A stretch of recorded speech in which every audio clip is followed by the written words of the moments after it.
Hola, hola. No es necesario llamar. La panadería está abierta. Quiero compartirte pan fresco. Soy Daniel Bianchi. Bienvenidos.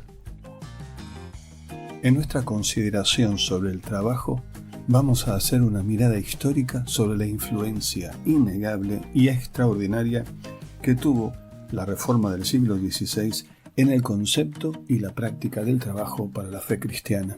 Para eso debemos recordar que la Reforma significó un intento y un compromiso de regresar a la cosmovisión bíblica de los primeros siglos.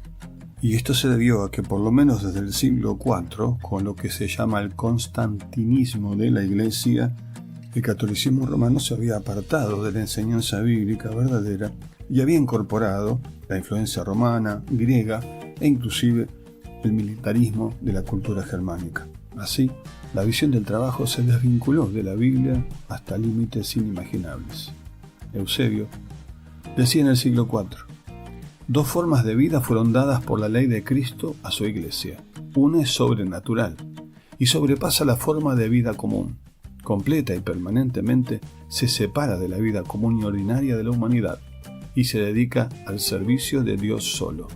Esa es la forma perfecta de vida cristiana. Y la otra, más humilde, más humana, permite a los hombres dedicarse a la agricultura, al comercio y a otros intereses más seculares, al igual que a la religión. Y una especie de piedad de segunda clase se les atribuye. Y así llegamos que previo a la Reforma nadie discutiría la diferencia de dignidades del trabajo, siendo por supuesto lo espiritual y religioso supremo por encima del trabajo práctico, sobre todo el manual. Un verso burlesco de esa época oscura lo pone en términos cómicos: no me molesta trabajar mientras no haya alternativa, mas debo reconocer la verdad. A veces le tiendo a esquivar, y más si es tarea latosa. ¿No le ocurre a usted tal cosa? Sin embargo, en general, sería justo afirmar: siempre y cuando sea mi modo y no necesite empezar ya, me gusta trabajar. Qué enorme contraste este con el descubrimiento de la Reforma y el hecho de que Dios había dado al hombre la capacidad y la misión de trabajar antes de la caída. Eso trastornó y cambió para siempre el concepto del trabajo en los países donde influyó decididamente. Es de lamentarse que no fue así en el Imperio Español y en sus colonias, en lo que hoy denominamos América Latina. Los reformadores pusieron especial énfasis en este cambio del concepto de trabajo.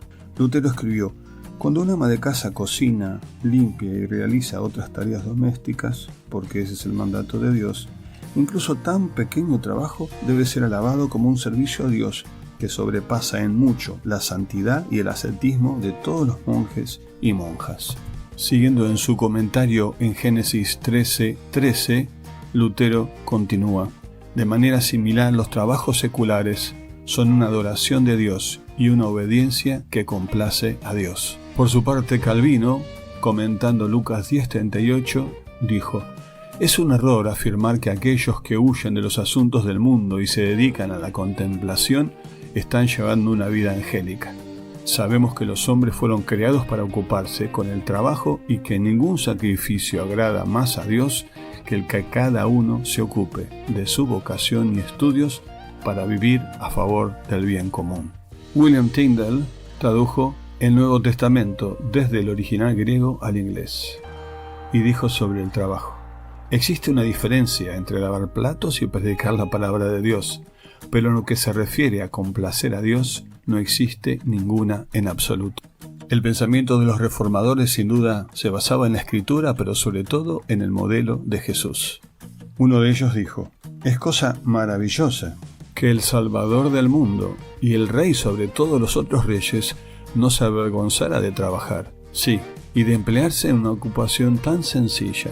De esa manera santificó todas las formas de trabajo. Jesús, como Señor y Señor del trabajo, nos llama a participar con Él y a trabajar con Él y para Él.